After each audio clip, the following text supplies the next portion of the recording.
Welcome to Meldon Law and Friends. I'm Jeffrey Meldon, founder and attorney at Meldon Law, and welcome to the show. We've got a really interesting guest today who's going to talk to us a little bit about what public adjusting is. And because there's some new laws, if you have a homeowner's claim because your home was damaged by wind, rain, or hurricane, whatever, public adjusters are taking a more important role in how to get your home fixed at a fair price and be able to have the insurance company pay for it. So we'll get into that later. Meldon Law is a law firm dedicated to helping the citizens of North Central Florida and all over the state of Florida, particularly in the areas of personal injury accidents, cases in which you have serious injuries and you want someone who's going to have a team dedicated to your success in trying to get a fair shake from the insurance company. We also have a criminal defense department that's awesome, and they do great work for our clients. So if you have a need, all you have to do is give us a call. Meldon Law is available online at meldonlaw.com or our phone number 352-373-8000. I always just Google the name of the business I want to talk to, and you'll find us easily. So what's going on in North Central Florida area? We've got some fun events coming up. Saturday, April 6th, the Leonard George Willie Jackson Scholarship Tournament. Our good friends are putting this on. It's a great event. I've been at it the last 2 or 3 years, and they do a terrific job raising money for scholarships to honor Leonard George and Willie Jackson, who were the first 2 African-American football players to play at the University of Florida. So Scott Walker and his great group do a terrific job of putting this together, and Meldon Law is going to be there and participating. We've got the Rum Spring Boogie 2024, Sunday, April 7th, from 10 a.m. to 8 p.m. Come down to Rum 138 in Fort White, Florida, for the Rum Boogie event. Just those of you that live out in the area, you know where Rum 138 is. It's a cool place. They're going to have tons of bands there. The theme is the Grateful Dead, so there'll be bands playing Grateful Dead music, and it should be a lot of fun.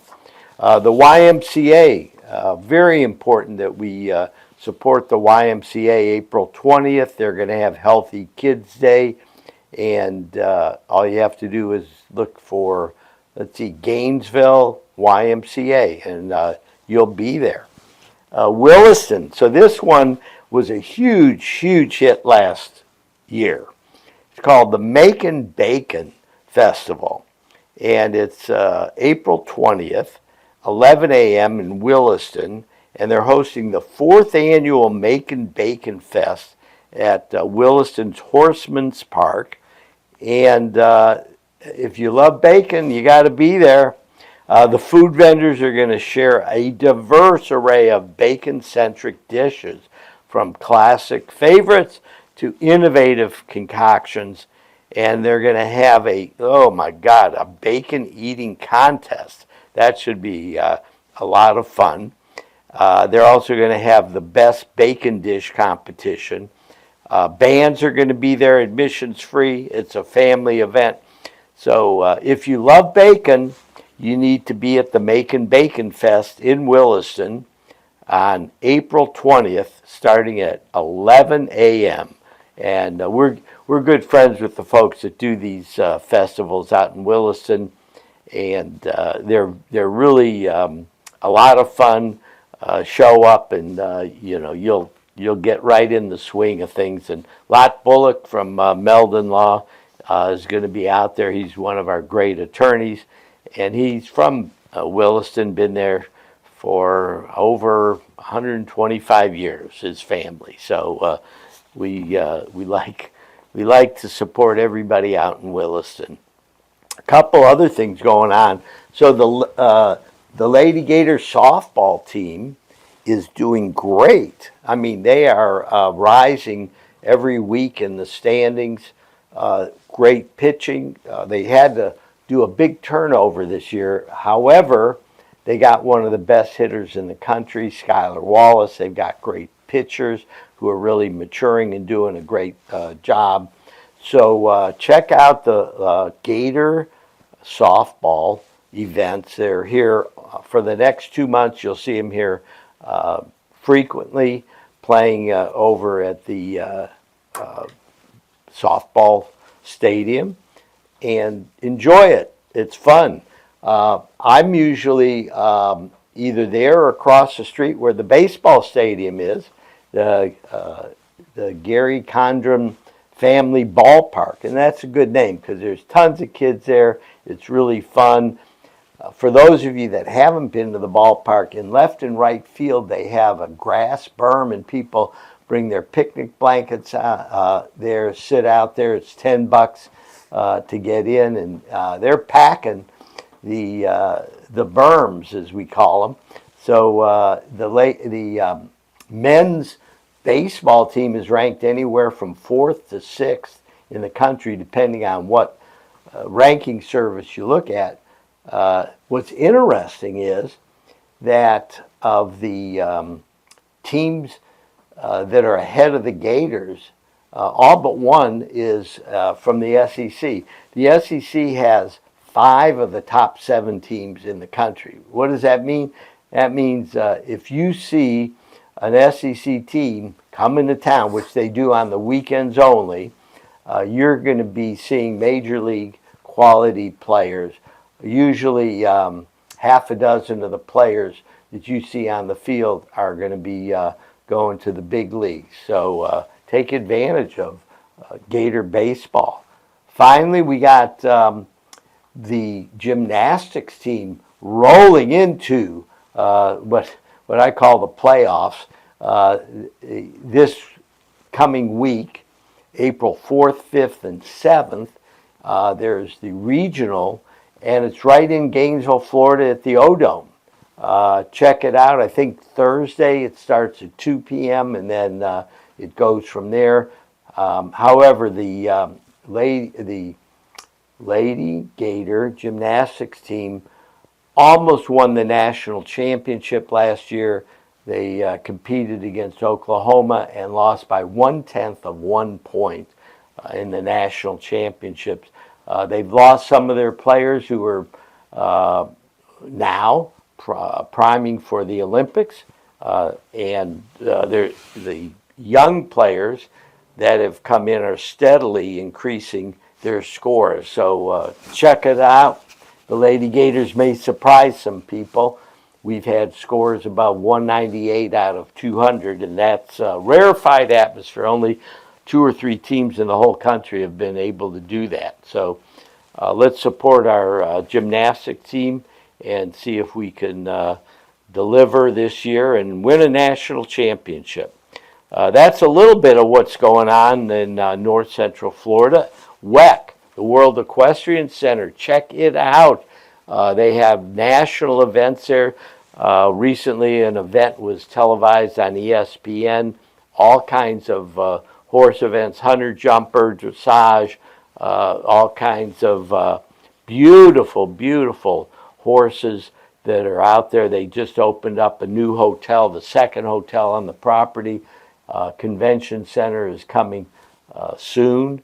And if you haven't been to the World Equestrian Center in Ocala, you're missing something. Ocala is the horse capital of the world, and we're looking forward to the Kentucky Derby.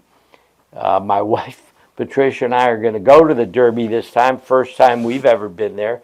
So we're following all the Ocala horses that are trying to get into the Derby. There's a qualifying procedure, and every year several Ocala horses make it in.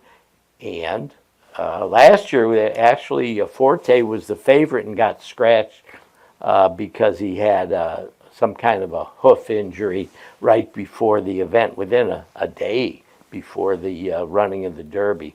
So the Derby's being run Saturday, May 4th, and it's going to be a big deal because it's the 150th running of the Kentucky Derby, or the Run for the Roses, as they call it. And we're going to report back to you on what's going on with our Ocala horses and the Derby. We're going to take a short break on Meldon Law and Friends and be back in just a few minutes.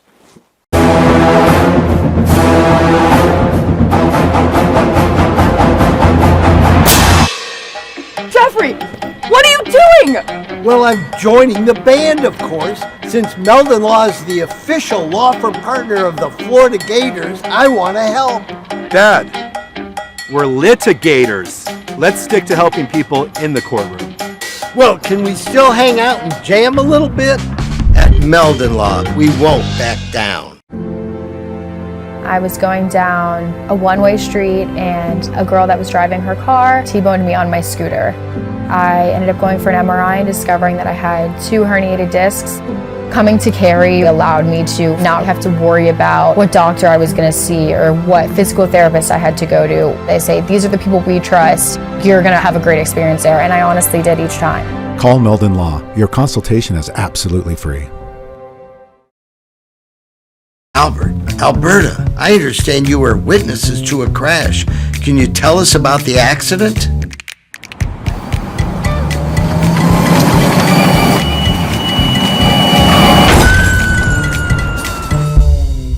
When you're in a crash, it's important to get witness statements immediately after the accident. Whether you're in a car, truck, motorcycle, scooter, or even a golf cart accident, at Meldon Law, we won't back down. And I was in an accident. Someone ran a red light and hit me, and I was hurt. You don't know where to turn. Luckily, I called Jeffrey. These big insurance companies, they don't want you to win. They truly don't. But Jeffrey and his firm and the people that work here, they just really fight for you. You call the law offices of Jeffrey Meldon because you're going to need help, and they will help you. Call Meldon Law right now. Hey, Sammy, look who's there. Say hi. Hey!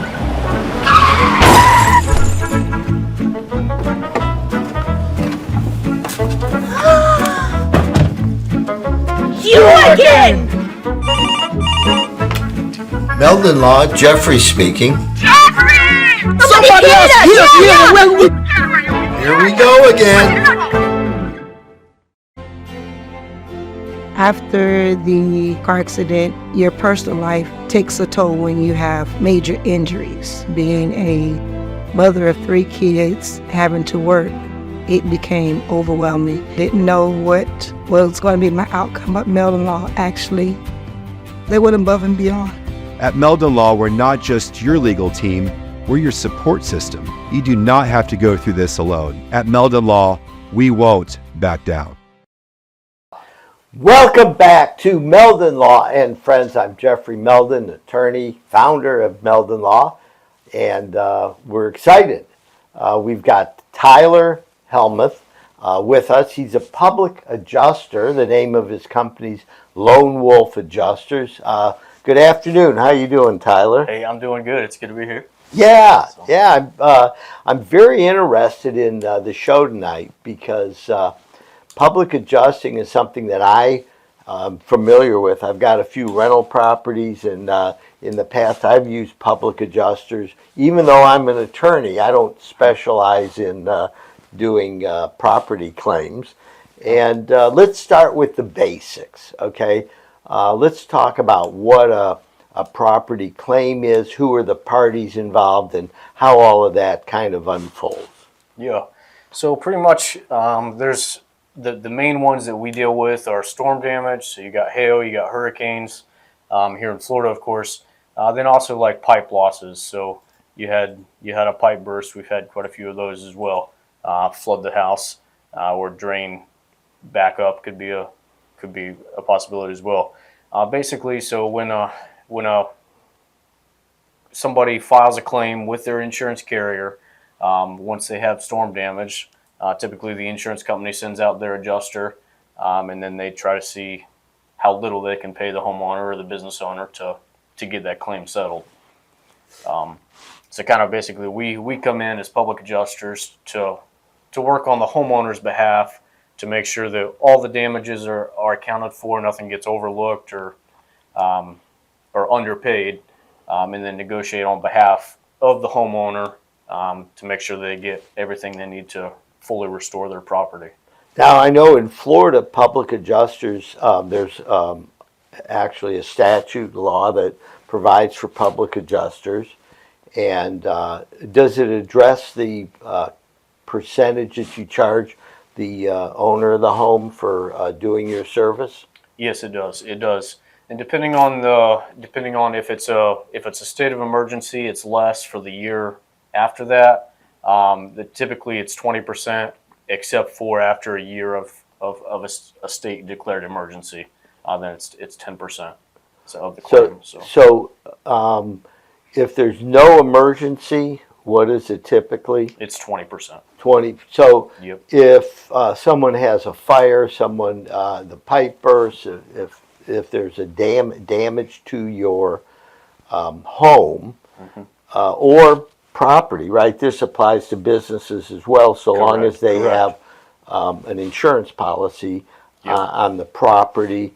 And it would be the owner of the property who would normally have the claim, right? That is correct. So if there's anybody out there listening and you've unfortunately had a loss and you're not sure of whether or not a claim is covered under your policy, Tyler, I know you deal with this. How do people or how do you help people figure out whether or not they have a legitimate claim? Yeah. So there's quite a few moving parts that go into it, and there's a few people I've had to turn away. Like there's not, for one, you got to have enough damage to be worthwhile pursuing. If it's something that, if it's very small, it's not probably worth even filing a claim. $1,000, $2,000, it doesn't make sense. Yeah, you might as well fix that yourself and not file it against the insurance company. There's also, every policy is different, and that's where I come in, and the team I work with is to make sure that most homeowners are not very aware of what actually their insurance policy is. They say, hey, I got insurance, I got a good deal on it, or I switched to get a better rate, Unfortunately, sometimes that doesn't work out in their favor once it comes time to file a claim.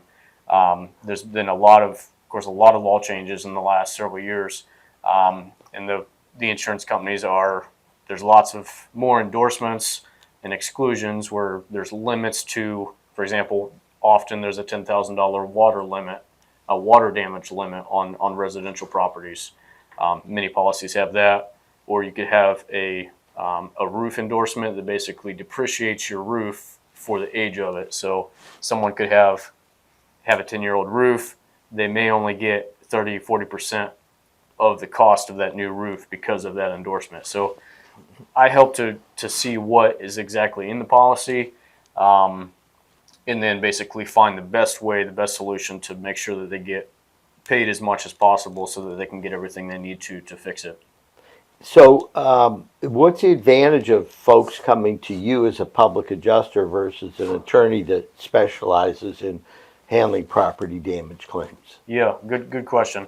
So we work with a lot of attorneys, and there's some times that we need to send it to the attorney, depending on the carrier. Some are easier to work with than others. Also, they tend to, if you call in many attorneys that deal in property insurance, they either have their own public adjusters on staff, or they will have us do the public adjusting part. Because basically, we're gonna go in, we're compiling evidence, we're getting, if we need, we'll get expert witness statements, we'll get different experts in different areas of the loss to make sure that we have basically a case file of why this claim should be paid at whatever amount that we think it should be. What's an So- example of an expert that you might bring in? Yeah, so it could be, for sure, roofers are the most common one. That's just another person to say, hey, there's definitely damage. It's not just the public adjuster talking here, but there's a contractor. Now insurance companies, they do the same thing for the opposite way. Pipe remediation companies, when there's a pipe loss, and mold assessors. Mold assessors would be one of the big ones as well. So Yeah, how do you assess a mold loss?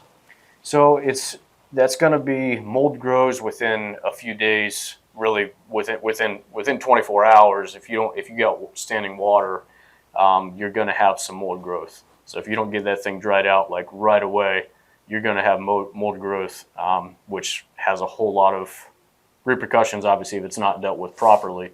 So at that point, a mold test to see exactly how much we're talking about, where they'll do surface testing, they'll do air testing, and then we'll basically determine what is the porous material, the material that has to be removed, and what exactly needs to happen to remediate that. So one of the most important things when you have water damage is to get a remediation specialist in there ASAP in order to try to dry out the home, right? For sure. And why is that so important? Because the health effects on toxic mold are pretty astronomical, and once it gets started, it's likely not gonna stop growing. So you get a mold infestation, and it's a little bit of mold. Now over time, it's going to grow to be quite the problem. Yeah, so I've had different losses where there was rain that came into a home, and they come out with these blowers and they tear out everything that looks like it's saturated with water. They try to drain whatever water they can, and then the blowers try to, they keep the blowers going 24/7 until they can try to get the property dried out. Yeah. So do you have a team of people that you can call when folks need that? We do. So we have actually, Lone Wolf has another branch that does remediation.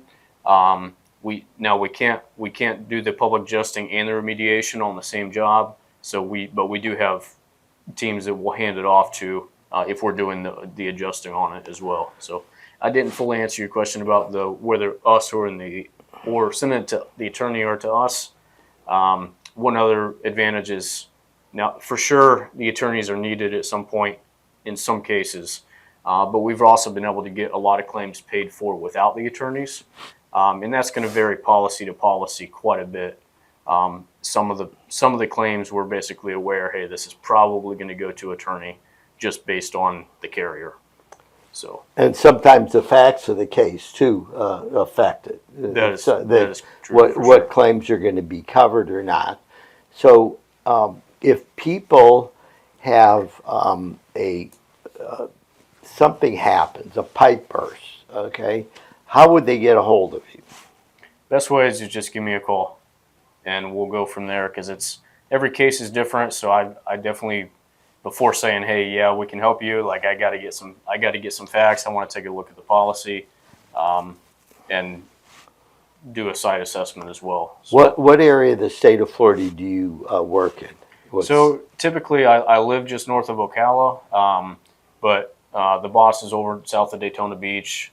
We have a guy in Gainesville, but pretty much the whole state. I'll cover the whole state.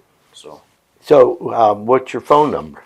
352-575-8520. And That's do you have a my direct line, website? so. Yeah, it's lwadjusters.com. So lwadjusters.com, and your phone number again? 352-575-8520. So what's important, and I've experienced this myself, is do not ever try to settle a major property damage claim yourself. It's the insurance carriers are going to pay you as little as they can. Once you get somebody who's knowledgeable, like Tyler, he gets there. He knows what language they talk. He knows what's in the policies, and all of a sudden, you're talking a completely different amount as far as the settlement goes, because the insurance company will pay you maybe half of what they would with an attorney or a public adjuster, sometimes more, sometimes less. But I'm an attorney. However, when I've had property damage claims, I haven't called another attorney. I call a public adjuster, and the reason is because they charge less. Attorney fees are more than, and there's a reason why. First of all, the attorneys generally take on the cases where there's a dispute and litigation. You're jumping in the beginning and doing the legwork that's necessary to dispute the claim. Yeah, for sure. And it also, it doesn't have to be just a denied. We do a lot of denied and underpaid claims, where tons of times they'll come back, the customer will have a $1,500 deductible. They'll say, okay, you got $300 worth of damage. It's almost too often to, you're like, is this even real? But it's always just a little lower than their deductible, so you don't get anything. We can come in from the beginning and make sure everything gets accounted for. When you file a claim, obviously the insurance company, they're in the business to make money. So their business is collecting premiums, not paying out claims, as far as how they make money. So. Yeah. Now, North Central Florida, we don't have the hurricane damage in this, Gainesville, Ocala, the villages. Yeah. We just, the hurricanes kind of peter out by the time they get here. Do the insurance companies charge lower rates because we don't have the hurricanes that the coastal areas of Florida have? I can't say that. I don't know exactly how they create their rates, but everybody pays for it. Everybody in the state of Florida pays higher premiums for everybody that lives even on the coast. Yeah, we all pay the cost. However, right, the number of claims that are on the coastal areas is, number one, there's more of them, but number two, they can be huge. I mean, wipe out a whole home, whereas in North Central Florida, what do we get here? You can have wind, right, and that can cause something. The wind knocks down the power line maybe, and then maybe there's some flooding that goes on. Maybe if we have a big rain. So wind, rain can cause it. What are some other common causes that you see? So hail is a big one. We had last April 26th last year. There was 2 3/4 inch hail in Anthony, so just north of Ocala, and then that down to 1/2 inch hail. But there was quite a few areas that got 1+ inches of hail, so that will damage the roof. A lot of people are like, I looked at my roof, it looked fine. I see it then. What the thing about hail is you don't necessarily notice the damage until a while later, unless you know what you're looking for. And then basically it's removed enough granules, the sun starts baking that roof, and a year or two later, or 5 years later, you have a leak because that shingle is disintegrated way faster than it should have. So Anthony, Florida, the home of John Travolta. Yep. He's got a place there. Anyway, I don't know. I've been to his place before he owned it. The Arthur Jones, who invented the Nautilus workout equipment, built that property. It was called Jumbo Lair because he had wild animals from Africa living there in Anthony. Wow. Yeah, he had giraffes and elephants and lions and tigers, and it was. And then he built a huge runway for jet airplanes to bring in all these wild animals. Wow. And so John Travolta bought it from him, and because John's an airplane pilot, and he said, well, I got to have my own airstrip, and so that's what one thing that Anthony, Florida, is famous for, besides hail. John Travolta. John Is the man. Travolta. Is the man. Yeah. So let's get down to other things. So North Central Florida really, to me, what I hear from different people, a lot of times something in the construction of the home may have been deficient, and it leads to different problems, burst pipes or something like that. And then once you have a pipe burst in a home, and it goes into the walls, and then sometimes into the home itself. Do you see claims like that? Yeah. So one we're working on now that hit, the supply line from under his kitchen sink busted. They were gone. Came back like 4 hours later. It wasn't that long. He had 6 to 8 inches of water in almost his whole house. So just from a kitchen supply line, and it's hard to say exactly why that happened. Like why does a pipe do that? Either way, his insurance is liable for it, because that's what you have insurance for, is for sudden and accidental damages that occur. It wasn't anything that you could blame, say, the contractor for in this case. Right. So I had a claim, maybe 10, 15 years ago, where I was moving from one condo in the building. I had bought another one, and I was moving in, and I had some folks helping me. And one of my friends took a cardboard box and put it on the stove, and made a mistake and pushed it up against the control device, which turned on the electric power, right? And then I was downstairs taking a shower, getting ready to open a bottle of champagne and walk up to my new condo and have a little celebration. The next thing I know, I heard sirens going. I didn't know what it was. However, whenever you have a fire, particularly in a commercial building, you're going to have the sprinkler system. Yeah.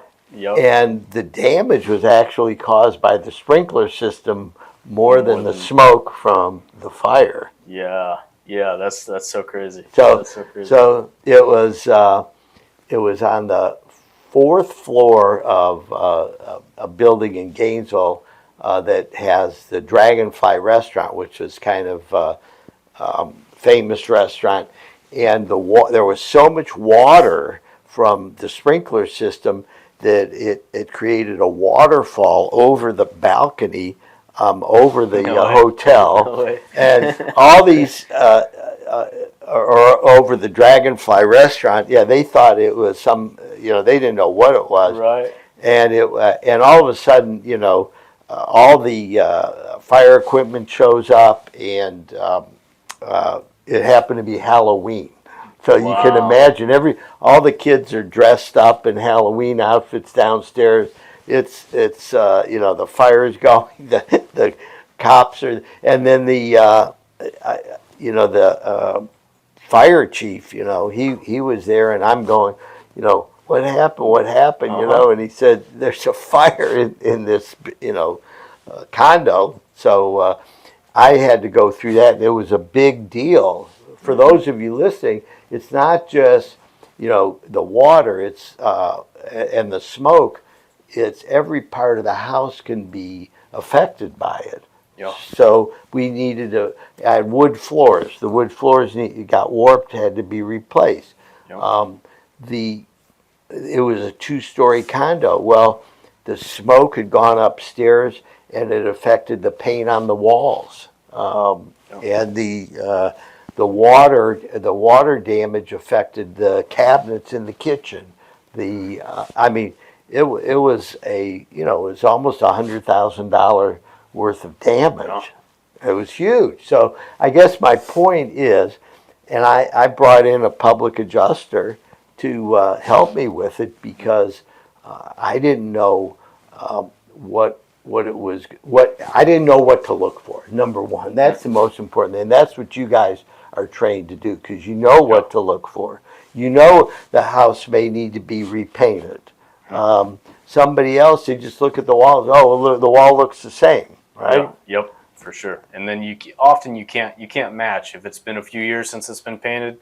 Like you need to say you have one section of wall, you got to paint the whole thing to match it. Because the whole thing about our job is based on indemnification, which is what the insurance policy is supposed to do, is to bring that homeowner back to the way it was before the damage occurred. So if you didn't have mismatched ceilings or mismatched floors beforehand, then you definitely shouldn't after that. Right. And the same thing with kitchen cabinets or cabinets anywhere, right? Yeah, you can't just be swapping out a couple of them and expecting that to be uniform. Or there's a little bit of water damage at the base of the cabinet, but what you don't see is behind the cabinet and around it, and all of a sudden the cabinet starts deteriorating and gets worse and worse and worse. And what are you going to do? Cut 3 inches off of the cabinet at the bottom? No, by then you might likely have mold if you didn't rip it out. It's going to get worse. So those are some really important things that I think are important. What are some examples of claims that were denied and then you came in and you were able to turn it around? Yeah. So we've done a lot of variety of claims. A lot of storm has been predominantly what we've done. Hurricanes. We've done some big stuff like warehouses. One they offered them just over $100,000 to start with.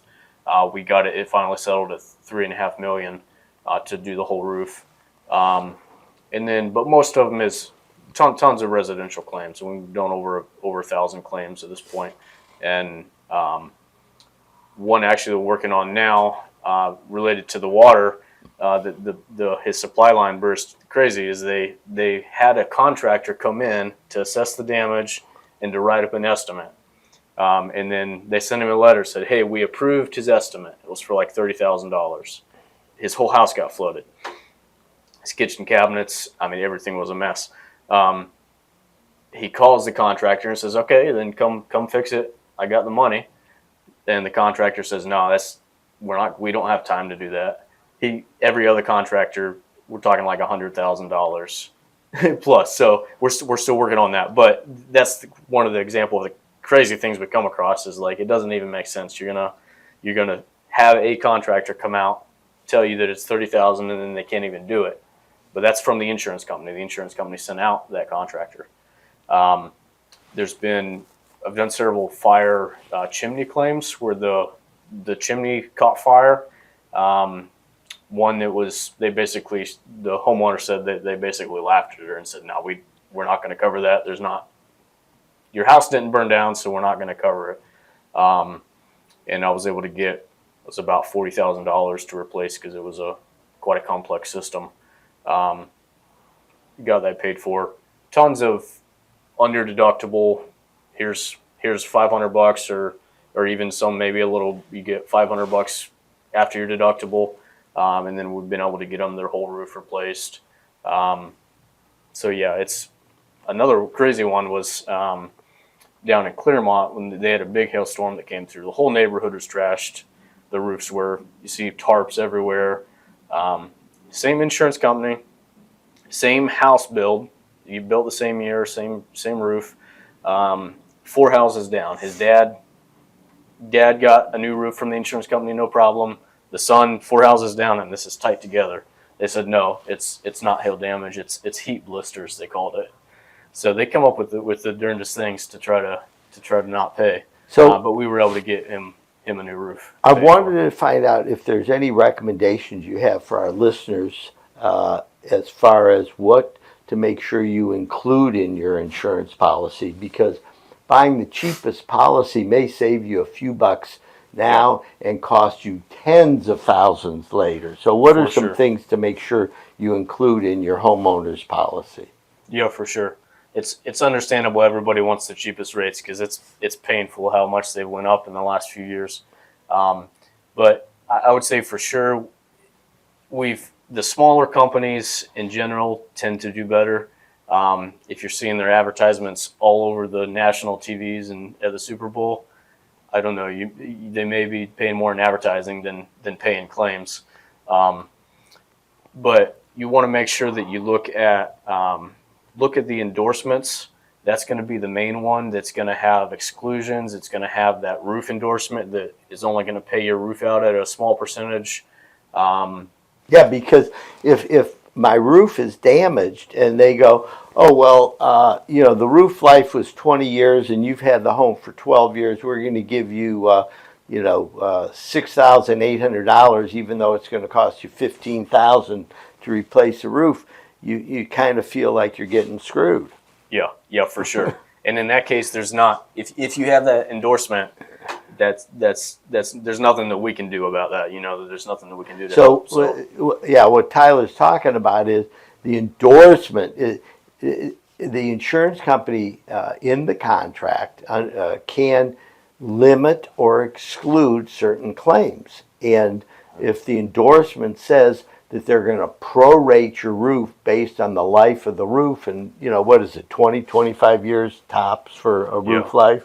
Yeah, typically 20. 20. So, a lot of people, you've been paying your homeowners insurance for years, and your house is, like I said, 12 years old, and all of a sudden the roof is destroyed. Just because the average life was 20 years, first of all, it doesn't mean at 20 years you're going to tear it off, right? Yeah. In some cases, actually, I say 20. That is a typical 18 to 20 on an asphalt shingle in Florida. However, at 15 years, insurance companies are often now, we're seeing this a ton now, they're sending the homeowner a letter saying, hey, if you don't get a new roof, we're going to cancel you. I saw that coming up a lot, because they know that after 15 years that the risk gets higher and higher and higher, and they're doing inspections on the homes more. So they, you know what, I'm fine with them doing inspections and taking a look at the home if they pass the savings on to those homeowners that are doing the things to limit the amount of claims. Yeah, that definitely makes sense. I don't have a problem with it.